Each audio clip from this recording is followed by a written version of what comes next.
कक्षा 10वीं कबीर की साखियाँ भाग 1 की शुरुआत करते हैं। आज हम कबीरदास जी की साखियाँ पढ़ेंगे। कबीरदास जी का जीवन परिचय के बारे में जानते हैं। कबीरदास जी का जन्म सन 1398 ईस्वी में काशी में हुआ था। ऐसी मान्यता है कि उन्हें एक विधवा ब्राह्मण स्त्री ने जन्म दिया था और लहरतारा नामक तालाब के किनारे रख दिया था। उनका पालन पोषण मुसलमान दंपत्ति नीरू और नीमा नामक दंपत्ति ने किया था और कहा जाता है कि कबीरदास जी अनपढ़ थे और उनके शिष्यों ने उनके कविताओं को, उनके रचनाओं को लिपिबद्ध करके रख दिया। बीजक, रमैनी और सबद नाम के उनके 3 प्रमुख काव्य थे और कबीर की सभी रचनाएं कबीर ग्रंथावली में संकलित हैं।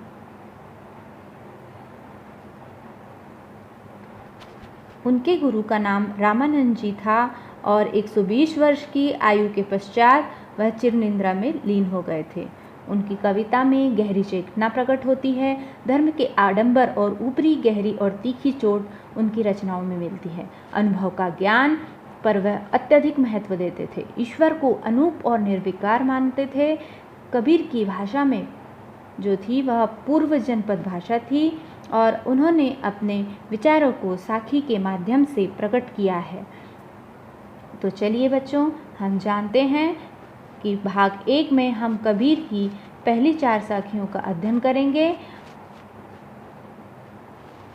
पहली साखी है, ऐसी वाणी बोलिए मन का आपा खोए, औरन को शीतल करे आपहु शीतल होए।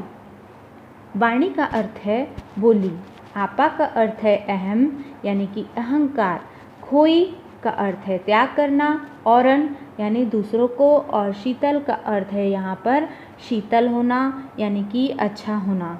तो यहाँ पर कबीरदास जी कहते हैं कि हमें मन का आपा खोई, यानी कबीरदास जी कहते हैं हमें अपने मन का अहंकार को खोकर ऐसी वाणी बोलना चाहिए जिससे कि हमारा मन भी शीतल हो, यानी हमें भी सुख का अनुभव हो और दूसरों को भी सुख मिले।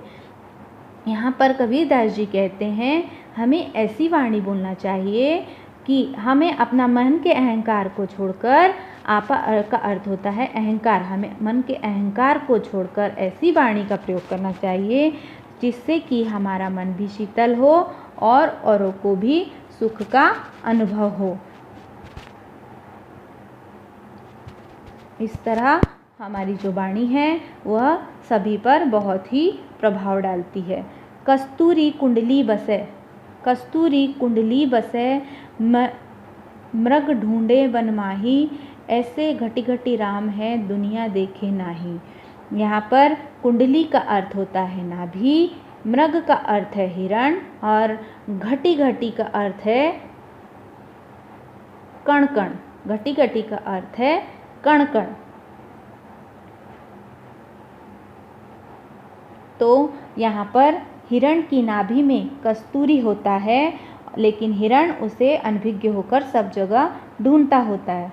यहाँ पर कस्तूरी कुंडली बसे मृग ढूंढे वन माही, ऐसे घटी घटी राम है दुनिया देखे नाही। कबीरदास जी कहते हैं कि जो कस्तूरी नामक सुगंधित पदार्थ होता है वह हिरण की नाभि में बसा होता है, परंतु वह सुगंध को ढूंढने के लिए वह चारों ओर घूमता रहता है, भटकता रहता है, परेशान होता रहता है, पर उसे मालूम नहीं होता कि वह सुगंधित जो पदार्थ है, कस्तूरी है, मेरे नाभि में ही है। इसी तरह सारी दुनिया ईश्वर को सारी जगहों पर खोज रही है, ढूंढ रही है।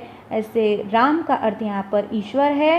यहाँ पर ईश्वर को सारी दुनिया खोज रही है और उसे अपने अंदर नहीं ढूंढ रही है। दुनिया देखे नाही, दुनिया ने ये देखा नहीं है कि जो भगवान है वह हमारे भीतर है।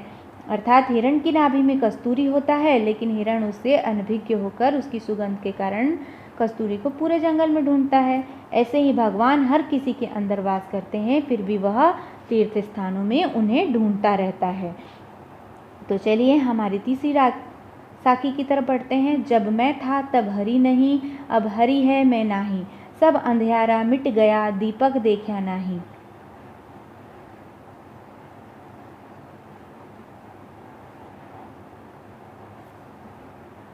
जब मैं था तब हरि नहीं, अब है हरि में नाही, सब अंधियारा मिट गया दीपक देखिया माही।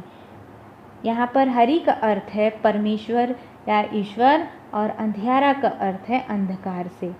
तो यहाँ कबीरदास जी ये कहना चाहते हैं इस साखी के माध्यम से कि जब मैं था तब हरि नहीं, अर्थात मैं यानी अहंकार, जब अहंकार था तब मुझे ईश्वर की प्राप्ति नहीं हुई। जब अहंकार था तब मुझे ईश्वर की प्राप्ति नहीं हुई। अब लेकिन जब अहंकार चला गया है, जब अहंकार अब हरि है मैं नहीं, यानी जब अहंकार चला गया है तब मेरा कोई अस्तित्व नहीं रहा। अर्थात जब अहंकार के चले जाने से मेरा अस्तित्व चला गया है तो सारी की सारे अंधियारा और सारा का सारा अज्ञान मेरा मिट गया है और मुझे चारों तरफ उजाला ही दिखाई देता है। अर्थात इसे इस अर्थ के माध्यम से समझेंगे, जब मनुष्य का मैं यानी अहं उसी अहंकार पर हावी होता है तो उसे ईश्वर नहीं मिलते। जब ईश्वर मिल जाते हैं तो मनुष्य का अस्तित्व नहीं रह जाता है, क्योंकि वह ईश्वर में मिल जाता है और सब ऐसे ही हो जाता है कि जैसे ही दीपक के आने पर अंधकार खो जाता है उस तरह यहाँ पर बताया गया है। सुखिया सब संसार है, खाए अरु सोवे, दुखिया दास कबीर है, जागे अरु रोवे। अर्थात यहाँ पर कबीरदास जी कहते हैं कि सारा संसार सुखी है क्योंकि उसका काम खाना और सोना है और वह उसी में बहुत खुश है। वह सोचता है कि मुझे सारे सुख मिल गए, परंतु मैं बहुत दुखी हूँ क्योंकि मुझे ईश्वर नहीं मिले हैं। मैं जाग रहा हूँ, मैं रो रहा हूँ ईश्वर को पाने के लिए और मैं बहुत दुखी हूँ। पूरी दुनिया मौज मस्ती में मशगूल रहती है और सोचती कि हम सुखी हैं, लेकिन सही मायने में तो सुखी वही है जो दिन रात प्रभु की आराधना करता है। इसलिए जो कबीरदास जी हैं वह दुखी हैं क्योंकि उन्हें ईश्वर की प्राप्ति नहीं हुई है।